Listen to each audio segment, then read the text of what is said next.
바벨론의 느부갓네살 왕의 19째 해 5째 달 10째 날에 바벨론 왕의 어전사령관 느부사라단이 예루살렘에 이르러 여호와의 성전과 왕궁을 불사르고 예루살렘의 모든 집과 고관들의 집까지 불살랐으며 사령관을 따르는 갈디아 사람의 모든 군대가 예루살렘 사면 성벽을 헐었더라.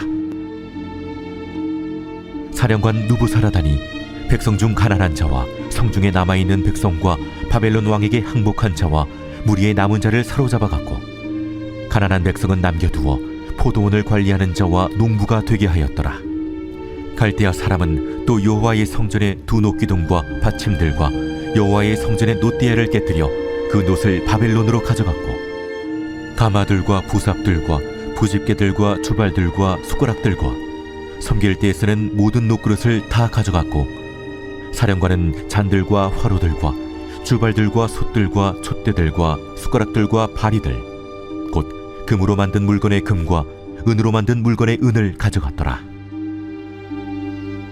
솔로몬 왕이 여호와의 성전을 위하여 만든 두 기둥과 한 바다와 그 받침 아래에 있는 12놋소 곧 이 모든 기구의 논무게는 헤아릴 수 없었더라. 그 기둥은 한 기둥의 높이가 18규빗이요 그 둘레는 12규빗이며 그 속이 비었고 그 두께는 4손가락 두께이며 기둥 위에 논머리가 있어 그 높이가 5규빗이요 머리 사면으로 돌아가며 꾸민 망사와 석류가 다 놋이며 또 다른 기둥에도 이런 모든 것과 석류가 있었더라. 그 사면에 있는 석류는 96개요 이 기둥에 둘린 그물 위에 있는 석류는 도합이 100개이었더라. 할렐루야. 오늘 우리의 인생의 구세주로 오신 주님을 찬양합니다.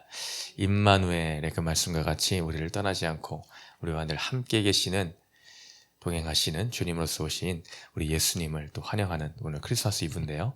또 오늘과 또 내일 또 우리 또 일생이 또한 되기를 소망합니다. 예레미야서 52장 이 마지막 장을 이제 보고 있습니다. 오늘 본문을 보고 또 내일은 성탄절이라 성탄 본문을 보고요. 그 다음 날까지 금요일까지 예레미야서가 이제 마무리가 됩니다. 예레미야서를 통하여서 하나님의 택하신 백성들을 향한 우리는 하나님의 그 사랑, 그 열심을 우리는 엿볼 수가 있습니다.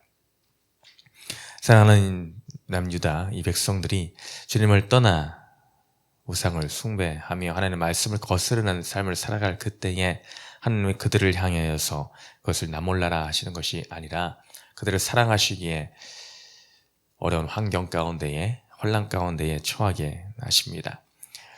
그 예언의 말씀대로 이제 바벨론의 70년의 포로의 생활을 할 터인데 그것을 거역함으로 또 끝까지 반항하였던 왕들의 모습은 어떠하였습니까? 그들은 비참한 결론을 맞이할 수밖에 없었습니다. 오늘 말씀에서 이제 바벨론의 느부갓네살 왕의 19째 해라고 하며 시작을 하죠. 5째 달 10째 날에 바벨론 왕의 어전사령관 느부사라단이 예루살렘에 이르러 라고 되어 있습니다. 바로 이 날이 예루살렘과 유다가 오롯이 망하는 그런 날입니다. 역사적으로 기록되어 있는 밑에 도움말에도 있습니다만 기원전 586년, BC 586년이죠. 북이스라엘은 아수르에 의하여 주전 722년에 멸망하였고 남유다는 586년에 바벨론에 의해서 망하고 맙니다. 남유다도 그렇고 북이스라엘도 그렇고 이런 역사적인 순간을 목도할 그때에 우리는 완전히 끝이구나, 큰 좌절과 절망 가운데 빠져 있을 것입니다. 북이스라엘도 그랬고 남유다도 오늘 설마 우리가 망하겠는가 라는 큰 착각 가운데 빠져 있었습니다. 하나님의 성전이 저렇게 있는데, 우리의 예루살렘을 바라볼 때마다 그 아름다운 성전이 빛나고 있는데, 그 여호와 임재를 상징하는 그 성전이 우리 곁에 있는데 우리는 절대로 그렇게 망하지 않을 것이다 라는 잘못된 확신 가운데 젖어있던 그들. 그러나 오늘 말씀에서 오늘 어떻습니까? 13절에 보니 여호와의 성전과 왕궁을 불사르고 예루살렘의 모든 집과 고관들의 집까지 불살랐으며 사령관을 따르는 갈대아 사람의 모든 군대가 예루살렘 사면 성벽을 헐었더라 라고 되어 있고, 세 번째 단락에서 다시 보면은 더욱더 세세하게 어떻게 망하고 있는가가 기록되어 있습니다. 다 바벨론이 가져갔고 이런저런 놋과 은과 금과 모든 기구들, 모든 것들 다 싸그리 바벨론으로 다 가져가 쫄딱 망하고 마는 그런 모습을 묘사를 하고 있습니다. 오늘 제목이 무너지는 예루살렘입니다. 정말 그들의 영광스러운 자랑이었던 예루살렘이 오늘 무너지고 만다라는 것이죠. 예루살렘의 무너지는 모습을 통하여서 오늘 우리는 어떠한 말씀의 교훈을 얻을 수 있을까? 그 말씀이 우리의 삶에 적용이 되어서 또한 힘과 능력이 되고 주님과 더욱더 가까이 하는 귀한 한날 되기를 또한 소망합니다. 우리는 이런 표현들, 불사라지다, 무너뜨려지다, 파괴되다, 이런 단어들에 더욱더 주목을 할 필요가 있습니다. 말씀드린 바와 같이 여호와의 성전은 하나님의 임재의 상징으로서 그들에게 있어서는 정말 귀한 것이었습니다. 다 무너져도 예루살렘 성전만이 오롯이 있다라고 한다면 그거 하나만으로도 그들은 소망과 큰 힘을 얻을 만한 그런 상징성을 가진 것이 바로 여호와의 성전인 이 예루살렘 성전이었다라는 것이죠. 근데 오늘 상황이 어떻습니까? 그것이 무너져 내렸다라고 합니다. 여호와의 성전이 무너졌다라는 것에 대해서는 어떤 것들을 우리가 엿볼 수가 있을까? 먼저는 이것은 그들의 영적 상태를 오롯이 드러내는 것과 마찬가지라 할 수가 있습니다. 그들은 오롯이 하나님의 말씀과 상관없는 삶을 살았습니다. 하나님의 말씀을 따라 순종하는 삶과 정반대의 불순종의 삶을 살았고 우상을 이방인과 같이 마찬가지로 숭배를 하였으며 하나님의 계명을 어기는 그런 삶을 살았습니다. 모든 것이 가식과 외식에 젖어서 껍데기만 남아있는 그들의 신앙은 종교적인 신앙이다라고 할 수가 있다. 종교적 열심이다라고 할 수가 있다. 이것은 더 나아가 나의 열심이다라고 할 수가 있으며 내 방식의 믿음 생활이다라고까지 이야기할 수가 있을 것입니다. 그들의 삶은 다 무너졌는데 하나님의 뜻과 상관없는 방향 속으로 나아가면서 입술로는 나는 하나님을 잘 믿고 있다. 나는 꽤나 열심히 그런 생활을 살고 있다라고 한다는 그런 껍데기만 남은 상태. 빛 좋은 게살구와 같은 민수레가 요란한 그런 상태가 바로 이들의 상태임을 드러내줍니다. 그러나 그들은 여호와의 성전이 무너짐과 같이 그들의 신앙적인 상태, 영적인 상태는 무너져 내려져 버린 그런 상태임을 드러내는 것이 바로 오늘의 이 여호와의 성전이 무너짐을 통하여 엿볼 수 있는 것입니다. 우리의 삶은 어떻습니까? 우리의 삶에도 뭔가 믿는 구석이, 내가 하나님을 통해서 믿는 구석이 뭔가 있을지 모르겠습니다. 내가 그래도 신앙생활, 종교생활을 어느 정도 하고 있고 내가 연수가 몇 년이고 몇십 년이고 그리고 내가 직분은 무엇을 맡고 있고 어떠하고 우리가 가문 대대로 몇 대째 신앙생활을 하고 있으며 이런 것들, 내가 얼마나 하나님께 헌금을 드렸으며 또한 이런 것들이 겉으로 드러나는 외적인 것으로 말미암아 내가 그래도 안심할 구석, 믿는 구석이 그것이 있다라고 거기에 소망을 두고 사는 인생이다라고 한다면 오늘 이스라엘 백성과 같은 인생이다라고 우리는 말할 수가 있을 것입니다. 내 중심에 여호와의 말미암는 구원의 기쁨은 사라진 지 오래이고 내 삶에서 감사는 식어진 지 오래이고 찬양이 끊겨진 지가 오래이고 그런데 그 사랑의 불타름, 예수의 보혈의 십자가를 바라봄에 있어서 아무렇지 않은 그런 무감각한 상태에 빠진 지가 오래인데 단순히 외적으로 보이는 그 어떠함 때문에 나는 괜찮다라고 생각하는 그것이 바로 오늘 이 남유다 이스라엘 백성들이 처한 상태와 마찬가지이다. 그러나 실상은 우리는 이미 무너져 내려져 내 마음은 이미 굳어져 버린 상태이다 라고 할 수가 있을 것입니다. 나의 오늘의 모습은 어떠한가? 성탄을 앞두고 있는 우리의 모습은 어떠한가? 성탄을 목전에 두고도 내 마음은 여전히 세상적으로 분주함에 빠져 있고 성탄의 의미는 퇴색되어 있지는 않는가? 정말 아기 예수 그 분이 오심 그 하나만으로 나는 감격과 기쁨의 누림이, 자유함이 얼마나 있는가를 우리는 내 중심의 마음을 살펴보아야 될 것입니다. 또 더 나아가 하나님의 성전이 무너진 이것은 그들의 영적 상태를 나타낸과 동시에 이것은 곧 즉 그러기 때문에 무너져 내려야 할 것이다 라는 것을 우리들에게 알려주고 있습니다. 그렇기 때문에 이 여호와의 성전, 잘못 지어진 이 성전 그 방향성이 무너져 내려야 된다. 내 인생 가운데 완전히 불태워지고 그렇기 때문에 파괴되어야 됨을 또한 한편으로는 우리들에게 말해주고 있는 것입니다. 앞서 말씀드린 것 같이 이것은 껍데기적인 신앙과 내 방식과 내 방식의 열심이다 라고 했습니다. 그러므로 이것은 오히려 그렇기에 무너져야 된다.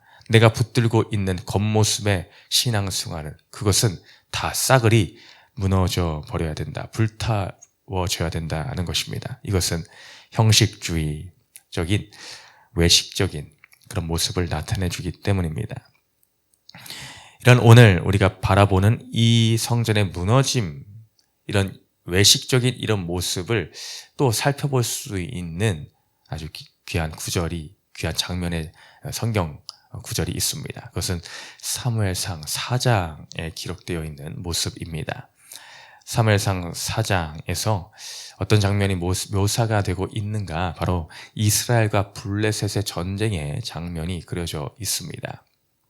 그때 먼저 첫 번째 1차전의 싸움이 붙었습니다. 그 결과 어떠했는가? 이스라엘이 패를 하고 맙니다. 무려 4,000명가량이 죽임을 당하고 맙니다. 그들이 전쟁에서 패하고 나니 어찌하여서 이런 결과를 맞이했는가 라고 한탄하며 지도자급으로 되는 장로들이 회의를 하기에 이르릅니다. 그 회의의 결과 도출해낸 결론은 무엇인가? 이대로는 안 되는구나. 그렇다면 우리는 실로에서 이 전쟁터로 여호와의 언약궤를 가지고 와라. 그렇다면 우리는 반드시 승리를 할 것이다 라는 결론을 이르게 됩니다. 그래서 그대로 여호와의 언약궤를 실로에서 그 전쟁하는 전쟁터로 가지고 옮겨옵니다. 그때의 그 장면은 이루 다 말할 수가 없습니다. 언약궤가 자신들이 있는 곳으로 들어온과 동시에 그들은 큰 소리를 지르며 환호성을 지르게 됩니다. 우리는 반드시 승리할 것이다. 여호와의 언약궤가 우리에게 왔다. 우리와 전쟁의 하나님이 우리와 함께 싸우셔서 우리는 반드시 이제 승리할 것이다 라는 승리감에 이미 도취되어 있었다라는 것이죠. 왜, 무엇 때문입니까? 하나님의 임재를 상징하는 언약궤가 들어왔기 때문입니다. 오늘 여호와의 성전 역시 하나님의 임재를 상징하는 그것입니다. 그러니 우리는 무너지지 않을 것이다 라는 그것에 충만해 있었죠. 오늘 이 언약궤의 이 모습과 마찬가지다라는 것이죠. 근데 그 결과는 어땠는 줄 아십니까? 2차전이 붙었습니다. 블레셋과 다시 싸움을 합니다. 패를 넘어 대패를 하고 맙니다. 앞서 1차전에서는 4,000명가량이 죽었다라고 했습니다. 근데 2차전에서 언약궤가 함께한 그 싸움에서는 보병이 3만 명이 죽고 맙니다. 거기에 더 나가서 그것뿐만이 아니라 그때 당시에 대제사장이었던 엘리의 두 아들, 하나님 앞에 죄악으로 대명사된 그 엘리의 두 아들 홈니와 비나스 역시 제사장이었죠. 그 두 아들마저 그 전쟁터에서 목숨을 잃고 맙니다. 그 모든 소식 그러다 그 뒤에 또 어떻게 됩니까? 언약궤는 블레셋에게 뺏기고 맙니다. 그 모든 소식을 나중에 전령을 통하여 들은 대제사장 엘리는 어떻게 됩니까? 그 충격에 의자에 앉아있다가 뒤로 넘어져 목이 부러져 죽고 맙니다. 또 어떻게 됩니까? 그 모든 소식을 들었던 엘리의 어떻게 보면 며느리에 해당하죠. 비느하스의 아내가 임신 중에 있었는데 갑자기 통증이 와서 몸을 굽혀 해산을 하게 됩니다. 그러면서 해산을 하면서 그 여인의 목숨마저 잃고 말죠. 이 하나님을 향한 그들의 불순종의 삶들, 대제사장과 제사장은 하나님을 경외하지를 않고 하나님의 뜻과 상관없는 삶을 살아가니 그들의 백성마저 주님과 상관없는 인생들을 살았습니다. 그냥 언약궤라는 껍데기만 있으면 하나님이 우리에게 반드시 승리를 주실 거라는 거짓된 확신을 가지고 있었다라는 것이죠.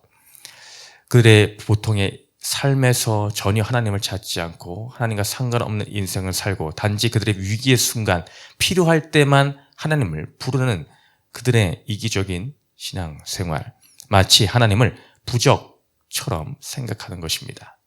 그렇지 않습니까? 세상 사람들이 부적을 지갑에도 가져다니고 때로는 베개 속에도 넣고 여러 가지 합니다. 마치 그 부적이 있으면은 내가 어떤 인생을 살든 그것이 나를 지켜줄 것이다 라는 것과 마찬가지입니다.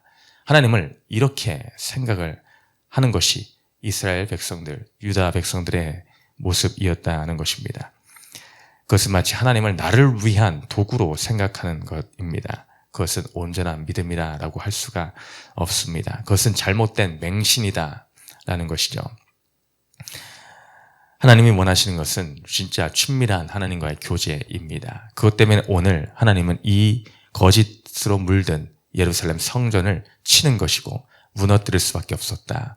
너희가 지금 껍데기 잘못된 것을 믿고 있다. 하나님의 성전, 눈에 보이는 지어진 건물, 그것이 중요한 것이 아니다. 너희 마음의 중심,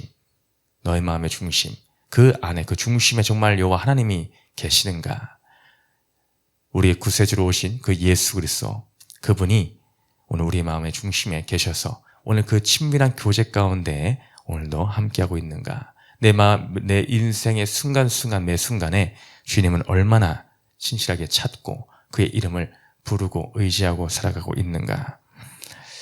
단지 하나님 없는 성공과 하나님 없는 화려함과 하나님 없는 부귀만을 바라고 있지는 않는가? 만약에 그런 것이 있다면 오늘 우리는 여호와의 성전이 무너진 것 같이 무너져 내려야 될 줄을 믿습니다. 그것이 무너져 내려야 그때서 비로소 우리는 하나님 안에서 함께 누리고 함께 먹고 마시는, 나는 포도나무에 너희는 가지와 같은 이 놀라운 친밀함의 놀라운 역사들이 일어날 줄을 믿습니다. 오늘도 말씀이 내 중심에 오늘도 새겨져서 성탄절입니다. 마음 가운데 아기 예수가 나의 예수로 오늘 다윗의 동네에 너를 위하여 구주가 나셨으니 곧 그리스도 주시니라. 그분이 나의 주님이심을 고백하며 더욱더 주님 안에서의 기쁨과 그분 한 분만으로 인한 만족을 누리시고 경험하고 마음껏 찬양하고 경배하는 우리 모든 공동체 되기를 주님의 이름으로 축복드립니다.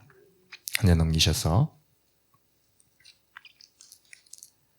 세 번째 질문 읽고 마칩니다. 시작. 내 삶의 가장 화려했던 순간은 언제입니까? 과거입니까? 지금입니까? 하나님 없는 화려함은 곧 무너질 것임을 인정합니까? 기도합니다. 사랑의 주님, 무너지는 예루살렘, 그것은 반드시 무너져 내려야 될 것이었습니다. 우리 삶 가운데에서 거짓으로 물들어 하나님을 믿되 내 삶의 기준으로 나의 잘못된 열심으로 하나님을 도구로 삼고 있지는 않습니까? 내가 심판받아야 될 것이 무엇입니까? 오늘 말씀에 비추어 불타 없어져야 될 파괴될 것은 무엇입니까? 그것이 드러나게 하여 주시고 이 성탄절을 맞이하여 더욱더 주님만을 붙들며 주님만을 소망 삼으며 주님만의 나의 전부이심을 고백하고 그것이 삶이 될 수 있도록 인도하여 주옵소서. 감사드리며 예수님 이름으로 기도드렸습니다. 아멘.